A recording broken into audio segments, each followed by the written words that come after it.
Rob, so good to have you on the show. We're looking forward to chatting. For people who don't know you, could you just give us a very brief explanation of who you are and what you do? Yeah, sure. Thank you for having me. Number one, I appreciate it. My name is Rob Krohn. I'm the Vice President of Marketing for a home builder in the US by the name of Epcon Communities. We do smaller communities that are very popular with 55 plus buyers.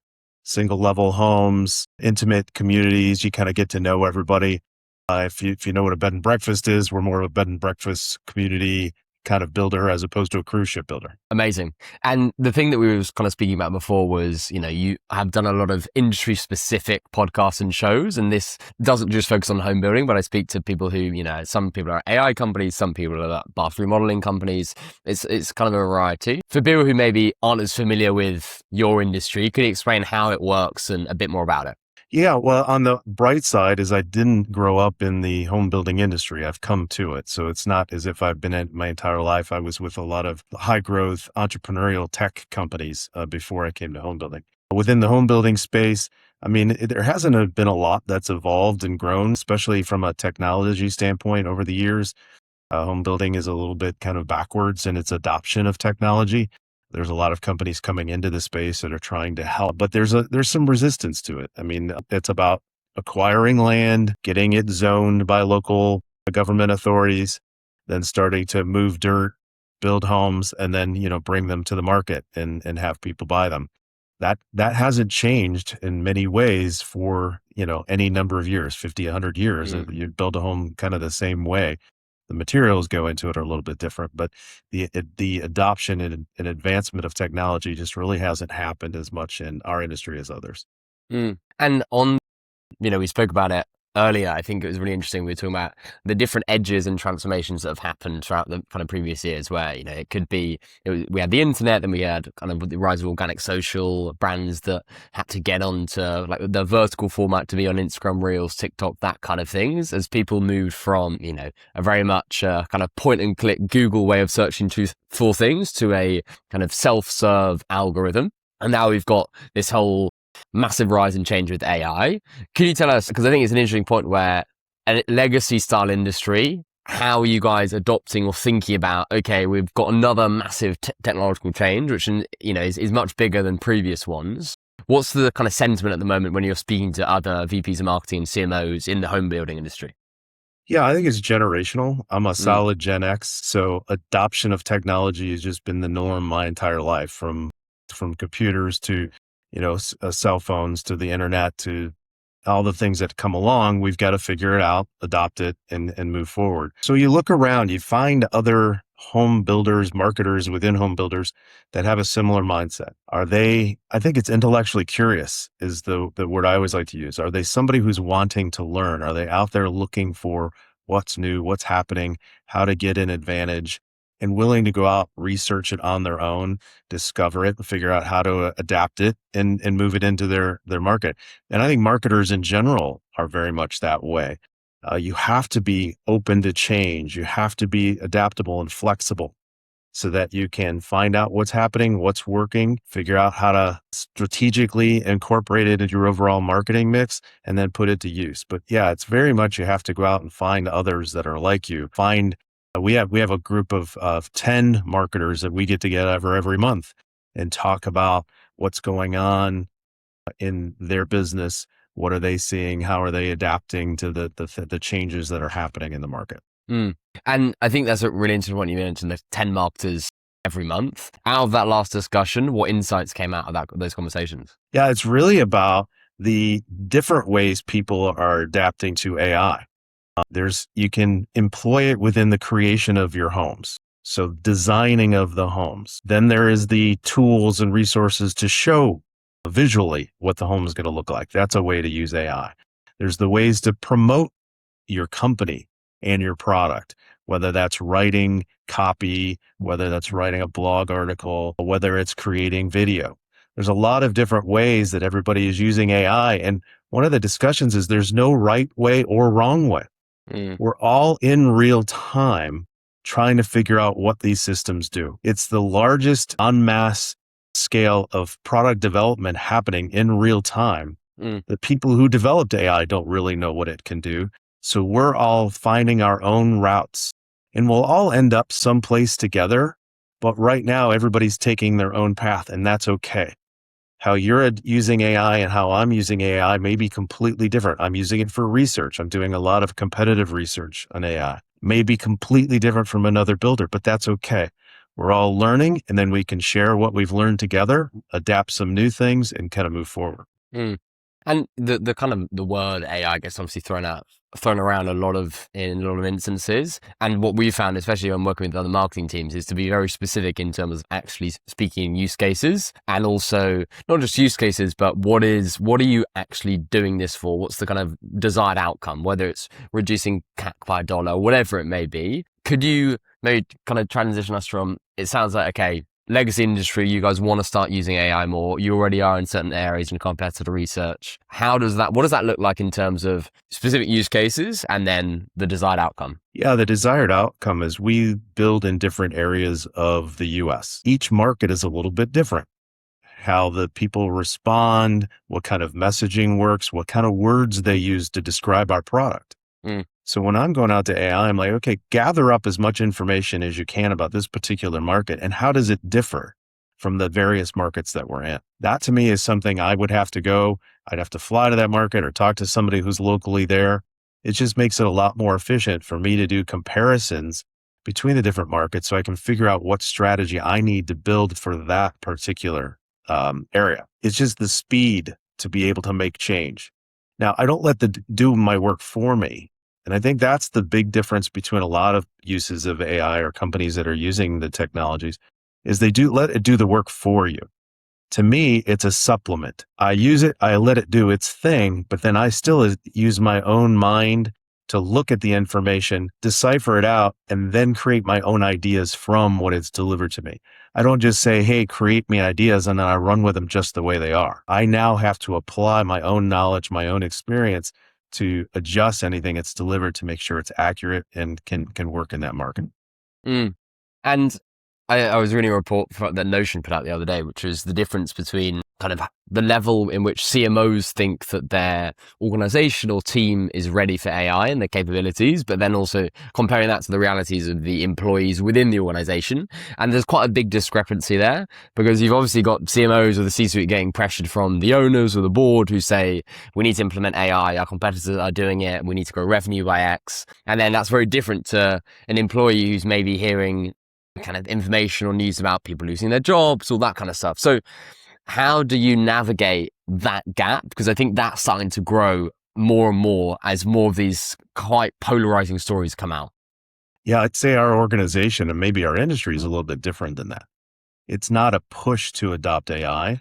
We're not being asked or motivated to use AI. We're actually bringing it to the organization. And that's a positive. We're going out, we're learning about these systems or platforms or capabilities.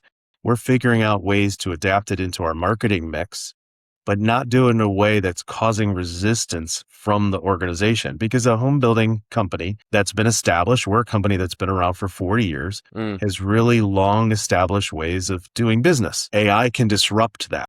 If you're a newer company and you're wanting to grow quickly, okay, then you can adapt the technology and use it to grow quickly. But when you're already an established company, that type of technology change in an organization such as that can cause disruption. So we have to find ways to gradually implement AI that does not cause disruption in the organization, but can also make improvements. So one thing we do is we have a sales tool that records conversations between our salespeople and our buyers. What it really does is allow to very quickly find common objections that buyers are having when they come in. How can you quickly sort through 150 conversations that happened in the last week and find issues that are common amongst everybody coming in that we could start to address in our messaging, in our product, and our way of doing business? And that's a way before you'd have to ask each individual salesperson, okay, what did you hear? What did the person say? What were their objections? And they have to kind of have to remember. Well, now it's a way to have that automated and we can do all that collective intelligence at once. And that's kind of, on the sales side of, okay, and especially with sales and marketing working closer together, which allows you to go, okay, how do we retarget these customers based on the objections that we're hearing? Or maybe create more assets or campaigns based on, we know that this particular customer or type of customer often has this objection. So we can tailor our informational messaging towards that. And then on the marketing side, obviously sales and marketing are very linked, but on the marketing side, are there any specific examples that you can help us understand where it's having this similar result, where you've implemented something for this, like the sales team, but you're now doing it for the marketing team? Yeah, from a marketing perspective, all those conversations help us with the content that we need to create. If we have a lot of buyers coming in asking about homeowner association fees that the community charges to every homeowner that comes in, they want to know what the HOA, what it costs, and what you get for it. So if that's a common question, a common objection, then we use that to write content, a blog article on what's an HOA and why do they exist and why is it a good thing that you'd be paying this particular fee. So it's taking that information or those questions, objections, turning it into knowledge that we can now pass back along to the next buyer that comes in. Here's something we can start to answer those questions before they walk in. And now they can more focus on the home itself, the community, where they want to. And with a lot of US home builders, often, some are family owned or they have owners who are much older and potentially don't feel as comfortable or aren't maybe as aware of these new AI tools which could help them. How do you frame that conversation to the owners when you're dealing with that, but then also kind of relay the message that your employees are saying or learning so that the owners kind of listen to what your employees are saying and also what you're saying? Yeah, I think home builders in general have heard a lot of hair on fire messages over the last 15 years that this technology's come along, you have to adopt it, you have to do this, or your business is going to be hurting. Okay, it came, it went, they're still in business. They're still building homes, they're still selling homes. Every technology's come along and they've kind of lost that feel that they've got to urgent go out and adopt something. Because it just proves true. It's nice to have. It's not a going to put you out of business moment. AI is the latest where it's come along. Well, you got to figure it out. AI, you've got to employ it in your business. And they're all just like, okay, is this real? Or can I wait a little bit and see how things evolve? And that's where I think a lot of builders are. I'll wait and see. I'm not going to go out and displace a bunch of my employees. I'm not going to just disrupt my processes for getting things done, getting a home built and getting a homeowner into it. So the way that I try to do it, being from a tech background, is say, okay, I'm going to go out and explore these technologies, and then I'm going to implement them, but maybe not talk about it. And then later when they say, okay, can you walk me through what you've been up to?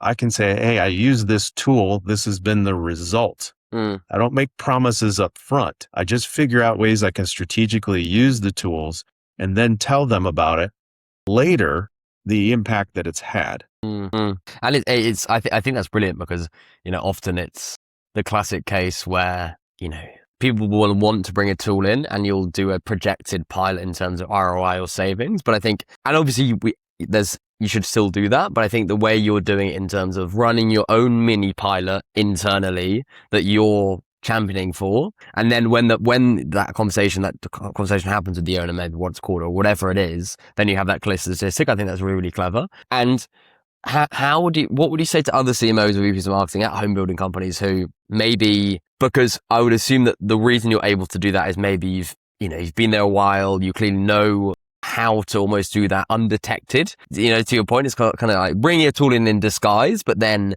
you're revealing the result in 3 months and you've got a nice use case of it saved us this in money or it's helped grow revenue this way. But I think a lot of marketers would find that difficult, maybe if they don't have a good relationship with the owners, because often when you bring in a new tool, it's very visible. So how do you make sure that, yes, you have something to show the owners to say it saved us this much, but then also you're doing it in the right way? Yeah, I don't think it's anything subversive. I think the nature of marketers in general is to be constantly testing, trying new things. The motto, fail fast, fail often. The faster you fail at something, the quicker you get to something that works. That one didn't work. Okay, scrap it. Go on to the next thing. Okay, that one didn't work. Scrap it. And you'll eventually get to the things that work. But if you're shy about going out and trying to test things, then how are you ever really improving? So AI is just another tool. How can we utilize it? How can we implement it? And does it produce results? If it produces results in a small scale, now how can we scale that, and can we replicate that success somewhere else? At the end of the day, I'm being asked to meet revenue goals, meet lead goals for the company.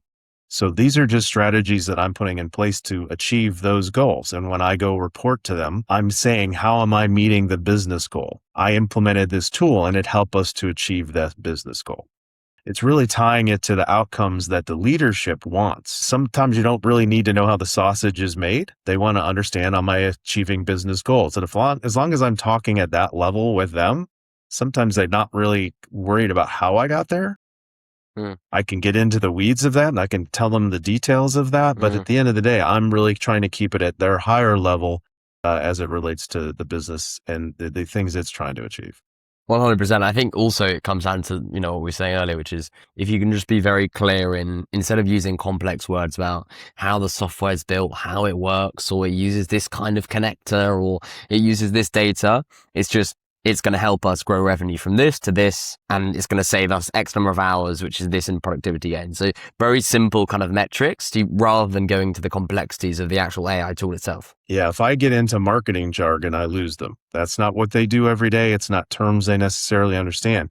I did a presentation at a conference a few years ago, which was about using the language of the CEO rather than the CMO. If I'm using CEO language when I'm speaking with them, then they're going to understand the words that I'm saying. But if I start to get into marketing jargon, I'm going to lose them because they're going to be like, I don't really understand what you're doing or why you're doing it.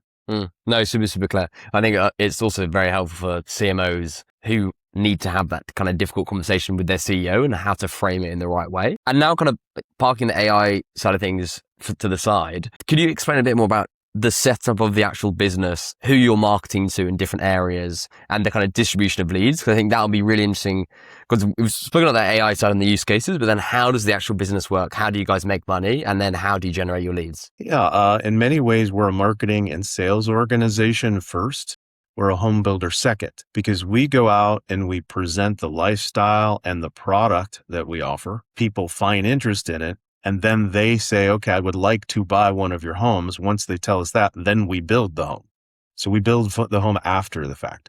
A lot of builders build a home first, invite people to come look at it, and then sell it. We're the opposite, market it and sell it first. Our audience is primarily— And sorry, on that point as well, because it's clearly contrarian to the market. How did you guys decide on that kind of strategy? It's really about the personalization of the home. Our audience we are very popular with 55 plus buyers, right? And there's a certain lifestyle that someone whose kids have maybe moved away, gone off to college, or are living their own lives, and now they are looking for another home that's going to transition them from the big yard, the big home, place for the kids to play, to now they need something different. Their lives are now going to be a little bit different. So it's the ability for them to personalize the home to everything that they've ever wanted. They had to make sacrifices, maybe as a parent or in the lifestyle that they were living as a family. But now that they're maybe an individual or a couple, now they really want what they want. And so within the marketing and the sales process, they get to personalize everything about the home. And then when it's built and they move in, they know it's theirs, as opposed to the builder building a home and their vision being put into every element of it: the flooring, the cabinets, the tile. That was the builder's choice. And now the buyer's buying their choice. Makes sense to you? Yeah. Instead of a finished product, I'm getting to build it in my mind and in my selections. And then when I move in, I know it's mine. And for people who maybe aren't so familiar with home building, could you help us kind of run through some of the numbers and how you guys actually make money? Yeah, absolutely. So our communities, because we build communities and then homes within the communities. So they're anywhere from 50 to 150 homes generally. The cost of those homes runs about $650,000 US, 481,000 pounds. So I Nice. did a quick math for you. Conversion. Okay, amazing. Did a Yeah. quick math for you there. So within that, you've got the house itself, and then there's the selections that they choose. We build a base single level home, but they can add a bonus suite with another bedroom, another bathroom, and things on the second floor. So there's some additional dollars there. There's the selections they put in the home, whether it's cabinets or tile, and it's how much do they want to add to their home before it's built. Then there's the selection of the lot within the community. Different lots have different prices to them. One may be overlooking a pond, so it's got an additional fee to it, versus one that maybe has a wooded background to it, versus one that maybe doesn't have either one of those things. So each individual lot within the community can have a different, what we call a view premium or a site premium, based on where it's located within the community and people's own individual ways they want to live going forward. No, that's able to understand, because I think, as someone who isn't super familiar with home building, it's always interesting hearing about the intricacies of what it actually looks like and thanks to the conversion. And what, in terms of when you're marketing to those people who have clearly often changed lifestyles, maybe their kids have left home, blah blah blah, like what is something unexpected that really resonates when you're marketing to those people? Because I think in marketers' heads there are a couple of examples where if you're saying downsize home, your kids have left home, that seems like a campaign that would make sense.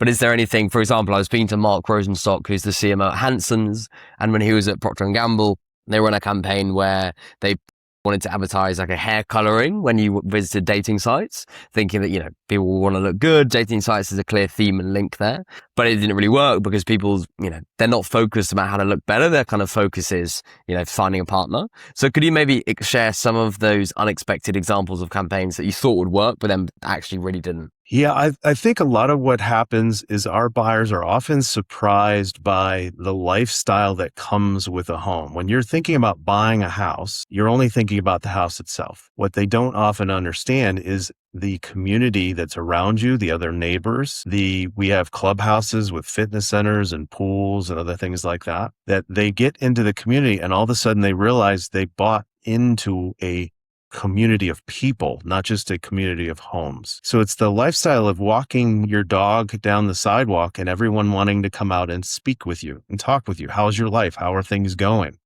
Those friendships that evolve very quickly once they move into one of these communities. Because many times they had that in their previous community. They used to do barbecues and things in their backyard. They'd have a lot of neighbors over. And then the kids got older and those parties started to go away. And now they've lost a little bit of sense of who they are, and they've lost a little bit of that friendships that they had before. And there's something missing, but they can't quite put their finger on it. When they come into our communities, they start to get that back. People of a similar age, similar life stage, wanting to have conversations, wanting to hang out, maybe wanting to come over and hang out on your courtyard and spend an evening just talking around a fire or whatever. And it's that sense of community they lost, and then they gain it back, and they're like, wow, why didn't we do this sooner? That's often what happens. We try to be very tailored in our marketing promotions around those subjects. So I'm not sure there's been a marketing promotion we've put out that just fell completely flat, because we're focusing on product, but we're also very much focusing on the lifestyle that comes with our communities. And, purchasing a home is something that is expensive compared to buying a Kit Kat. And how long is your typical buyer journey, and where do most people kind of fall off in that process? Yeah, the buyer journey often is people coming to the realization that they maybe not be happy in their current home. They're tired of mowing the grass. They're tired of taking care of a big yard and a big house. So there's a period of time, and maybe about 2 years, where they go from dissatisfaction where they currently live to making it a decision they want to go explore what else is out there. Then they start looking online, finding what's out, the builders that are out there, what products are out there. And then there's probably a course of anywhere from a month to 6 months where they're in the investigation stage. From there, and they first engage with us, it's probably about 2 months of conversation, what we have available, what the costs are, and then they'll make that buying decision. And then it's about 4 months until their home is completed. So yeah, sorry, carry on. No, I was going to say, so it sounds like those 2 months of conversation, they've realized actually they don't want to mow the lawn, they want a different yard. And those 2 months are kind of the most crucial and where you guys have the biggest part to play. During those conversations, what are the things that you do in those 2 months, which you think makes the biggest difference? Yeah, it's really personalization to their individual need. They may want to travel a lot. They might want to just be able to lock and leave. Well, our communities are great for that because yard maintenance is taken care of. Your lawns, your edging, your mowing, your raking, whatever, all of that's taken care of you. So you can lock your door, leave for a month, go on holiday, come back, your yard still looks great. Or maybe there are people who don't travel a lot, just want a lot of privacy. So then we talk about our private courtyards and the quietness of the house. We're really well-made homes, so they're quiet. You're not going to hear a lot going on in the community when you're in your home, or even when you're in your courtyard. So it's really about understanding the wants and needs of the individual buyer and being able to support their interests with follow-up information. Do we have a blog article they might want to read? Maybe there's a video that we can share with them. Individualizing the messaging to what that individual buyer is looking for. And those types of communication, like how are you doing that? Is that I'm a buyer, I've realized I want to change home. I then say, I either know of your brand or maybe I see an ad somewhere, then I kind of fill out a form. Is it mostly via email? Or are you also kind of finding that you're doing stuff on like paid social, organic social? Like what's the split between how you're interacting in those 2 months? Yeah, it's all the above. We have a very robust marketing mix of traditional as well as digital, but we're about 65% digital within our communications. We still do some direct mail print where that actually leads to our online presence. So it's, if you send out a postcard, people aren't coming in, hey, I got your postcard. We're send a postcard and send them to our web property because that's where a lot of the information lies. We're always trying to bring them back to our web properties that has the most robust information. If it's via email, it's direct mail, it's by social, it's by paid search. All of those things are leading you to where is our repository of information that they can pull and draw what is most of interest to them. Mm. And are you finding like direct mail still working at the moment? Yeah, there's very few people out in direct mail right now. So you can kind of break through very quickly with something that's well designed. And I'm always working with my printer saying, okay, what's helping? Is it the size? Is it the layout? Is it the color? There's a lot of different things you could do with a direct mail piece to break through the noise that people are getting in their mailbox. Everybody's getting envelopes of bills. Ours is not. Ours doesn't look like that. So it immediately stands out. And then just the layout, the size of it gets attention. And again, QR codes, URLs, phone numbers, we're always trying to move them to where they can go find more information. And if we look at a kind of percentage wise, let's say you're sending out 100 direct mailers, how many of those people are then, visiting your website or in some way interacting with you guys? And then also, when are you sending those direct mailers? Is it to people who have no idea of your brand, or is it to people who have some kind of brand awareness? Like, how do you decide when to send those? Yeah, the company that we work with on our direct mail is very targeted. So we know our target demographic and our most likely buyer. So when they go out and before we send anything, we're looking at a 3 to 5 mile range around our community. We're saying, these are the audiences we want to reach. They come back and they tell us, here's how many people meet that criteria within that area. And that's who we're sending to. So oftentimes they may have never heard of us, and that's okay. We're trying to build greater awareness. And then we'll alternate our mailing patterns. So the same person's not getting something every month. They may be getting it every other month. A different group within that same segment may get it on the off months. So we're reaching a broader audience over time, but we're not inundating them too often.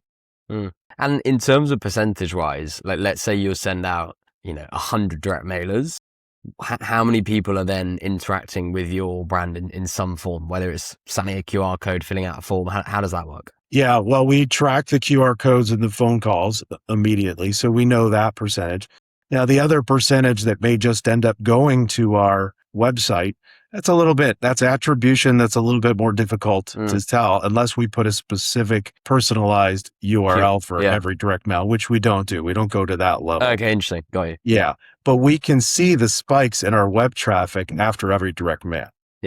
So we can anecdotally see, okay, the direct mail went out this week and our web traffic went up over that week by X%. And in terms of traffic as well, it's an interesting thing now where, the amount of like 0-click search is changing, where people are obviously finding about new brands and making decisions in a very much a chat format, whether it's ChatGPT or Claude. I saw that Walmart have built kind of Sparky, which is like an AI commerce agent, which helps people navigate which products to shop with via ChatGPT using products from Walmart in ChatGPT. And for you guys, did you notice a drop off? Is your buyer, maybe they aren't, but I would assume so, that people are, they might go, I'm thinking about moving home, and they're having that conversation with ChatGPT. Did you notice a big drop in your web traffic? And if so, no? Like, how are you addressing that? Yeah, no, we continue to make sure our SEO program efforts are very strong. Excuse me. We continue to make sure our SEO projects are very strong because we know that online search is still the top way that people find us.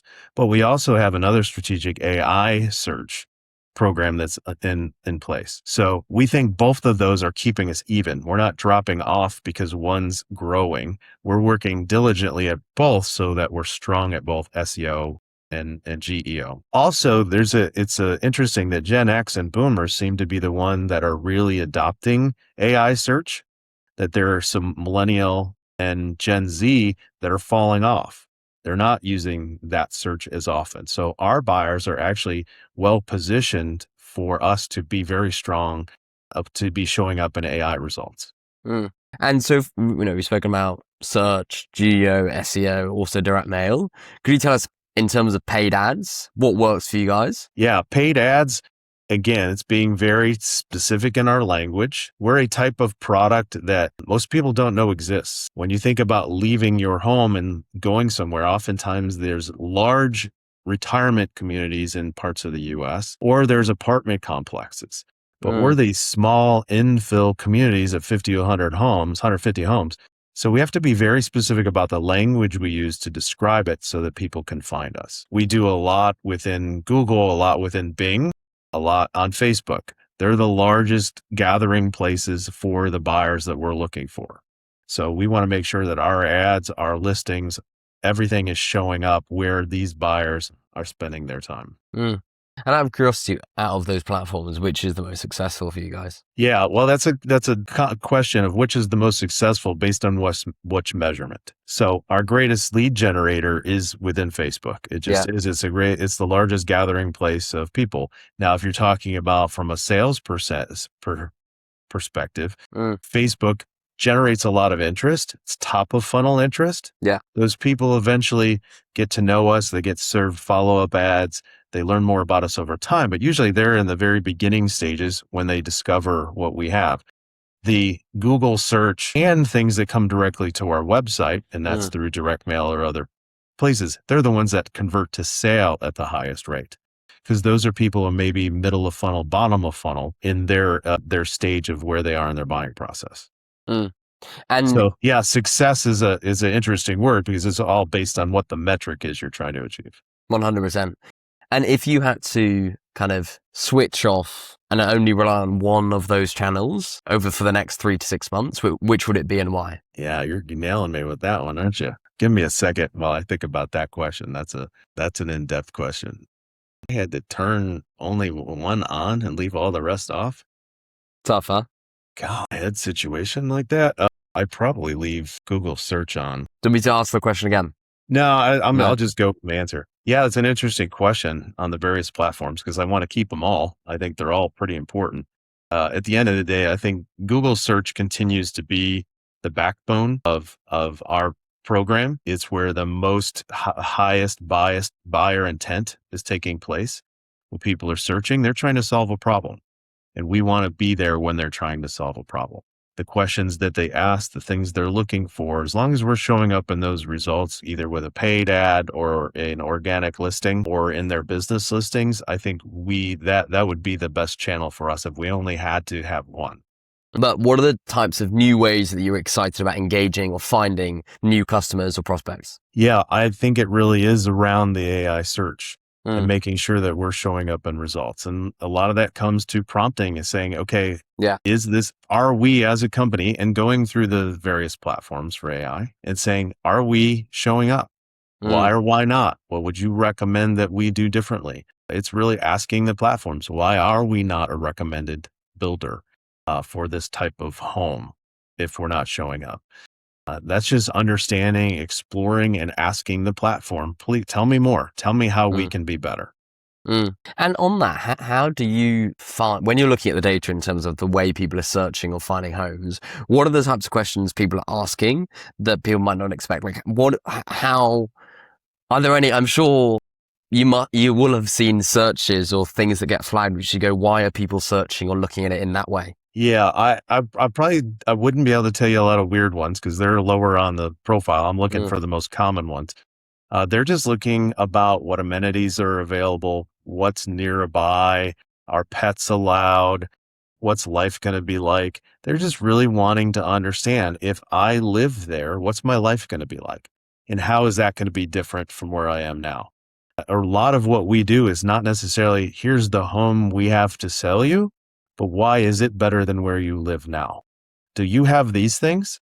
Do you want these things? If not, maybe you should come talk to us. Do you have a fitness center that's readily available to you at any point within the community? Do you have walking trails? Do you have a pool that you can use? Do you have clubs where your neighbors are getting together and doing things? Or do you have single level living? Maybe you've played sports growing up and your knees or your hips are bad and you can't take stairs anymore. Would you like a home where you don't have to climb stairs to go to bed at night? It's those types of things. It's just really trying to create a difference between where they live and how they want to live. I think also the benefit of having a product which is so customizable is, let's say you work at Nike, for example, and you want to sell Jordans. The product doesn't change that much. And yes, you can personalize your messaging based on who's going to buy and who's going to be slightly different. But when you're selling homes and there's so many options in terms of how you can customize it, the different amenities, locations, bedroom layouts, all that kind of stuff, that's where AI is such a brilliant use case. It's such a brilliant use case. And we're seeing it also with certain kind of customized landing pages where on the fly, it's generating a custom landing page because it knows that this is bespoke for Rob because he likes this home and generated based on his insights. So I think these types of industries where you have a customizable product and people are way more likely to buy if they know that this is a personalized web page, and we know that actually it knows that I have a golden retriever and I need this for my grandma who likes, to have 4 toasters in the house. You know what I mean? I think those types of things are really, really interesting. Like, I love just your thoughts on that point. Yeah, it exists. I know some of the technology companies doing it, and I talk with them on a regular basis. They are doing very personalized web experiences, something that understands you, understands your path and your journey on the internet. And as you come to their site, it personalizes the experience just for you. So your web page experience may be different from somebody else's. Now, that's a little bit advanced for us right now, right? And that's where I say it's a nice to have. It's not a need to have, but I know it's coming because I've seen it and I talk to the people building it. I find it very interesting.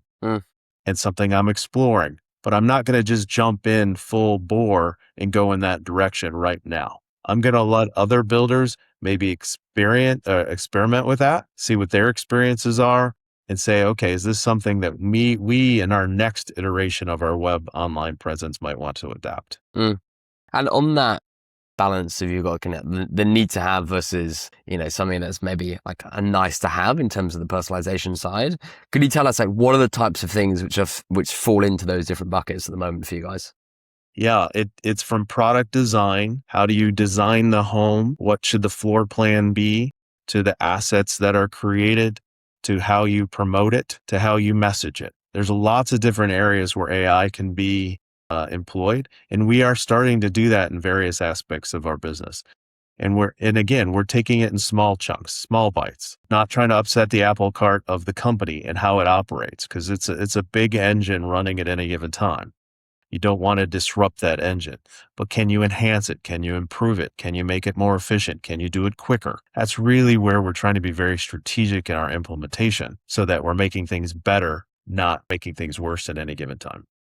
And you obviously manage a team where I'm sure there are different levels of AI proficiencies, like every team. How and you mentioned implementation there, which, there are so many great tools, like great, you can get a tool in, but actually you want people to use it and see the value and also go on their own journey. So you don't need to be kind of over their shoulder the whole time guiding them. How on earth do you do that for your team? Yeah, I've got a team of various ages from 20s to 40s and 50s. So everybody comes with different experiences, different knowledge, and the utilization of AI can be scary depending on whatever age you are. So I went to my team a couple years ago when it was first starting to hit more of the mainstream. And I said, all I want you to do is dedicate an hour, just a minimum of 1 hour every week, just to jump on a platform and play with it. See what it does. Ask it stupid questions. I don't expect you to produce anything of value other than to learn. And I think that is inherent in how we all learn as we get older. When you're a baby, babies just play. They just touch, they move, they put it in their mouth. They're just always exploring with something to see what it does and how it reacts. And that's what I wanted my team to do, was just to play with it. And over time, they'd start to learn what it does well, how it functions. Then they could start to figure out how they could employ it with the work they were doing. Whether it was writing a headline, naming a community, writing a blog article, start to adapt actual projects into it and see what it does. Again, not with an expectation that we were going to receive a finished product from you, but again, just to learn. That took some of the fear away from my team to be able to just make mistakes. I had a couple of my younger employees that had been using AI, but didn't want me to know because they were somehow afraid that they would be seen differently if they were using those tools. Well, I explained to them, I said, I want you to use the tool. You already know how to use it. This is your competitive advantage. When I was coming up in my career, the internet was my competitive advantage. I had that over people who were older than me. I could learn and quickly adapt with the internet. Social media came along. So I've got a generation of employees where social media was their competitive advantage. How do they use it in their practices and in their careers? Now with those that are in their 20s, AI is going to be their competitive advantage. The quicker you learn it and adapt it, the better you're going to be now and in future in your career, because you're going to have that advantage over the rest of us. And then teach us, help us learn. Give us the things that you've figured out that way. And it's really was about taking the fear away. It's not coming to take your job, but your ability to use it is going to dictate whether you're going to stick around. I think that's what everybody's got to learn. It's not that it's going to displace you everywhere. It's more of your ability to use it's going to dictate how effective you are at being an employee and what you can bring to an organization by using those tools. Yeah. And we're getting better together. Everybody's working in different ways, similar to what I said before with different builders using technology or AI technology in different ways. My team is using AI in different ways. Then we can all come back together and share what we've done, and share what we've learned. And now we're all growing and getting better together. And something that come to the end, but something I wanted to pick up, which is a slight tangent, but I think it was really interesting, is we spoke in one of the calls about how your thoughts on why at the moment, these home builders are getting sold these AI tools, but then also what you think the future is for home builders with maybe a AI native home builder company built from the ground up. Could you explain for people who, didn't have any insight into the call we had about that, what you meant by that?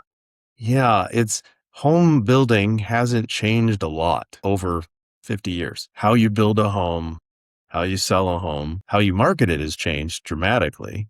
But the physical construction of a home, there's different tools, there's different techniques, but for the most part, it hasn't changed. It's the overall process of how effectively you message it, promote it, and sell it that the technology has the most impact.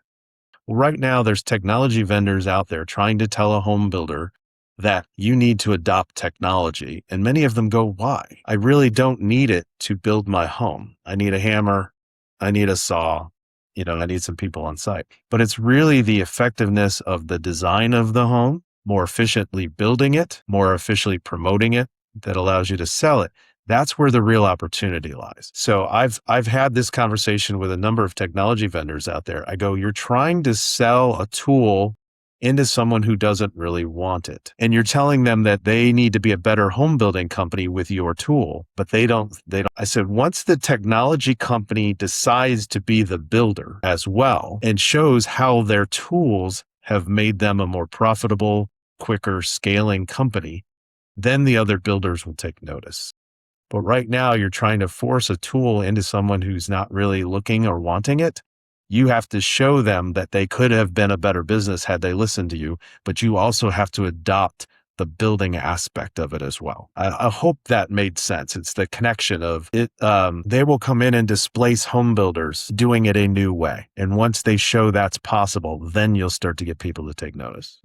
And, I 100% agree. I think that the home building industry is ripe for an AI native kind of service home builder that is built from the ground up with AI throughout the whole process, the same way that we're seeing with law firms at the moment. But what would your advice be for, because there's kind of a step before we get to that part, which is there are lots of home builders where, if you said to their owners, we could grow revenue by an extra 10% every year if we had a more efficient process and if we were able to do more personalized CRM and a bunch of other use cases with these AI tools, like how are you helping pitch that internally? Because I think that's almost the precursor to, okay, the dreamland of there's a full AI native, 2035 like service company. What's that step beforehand?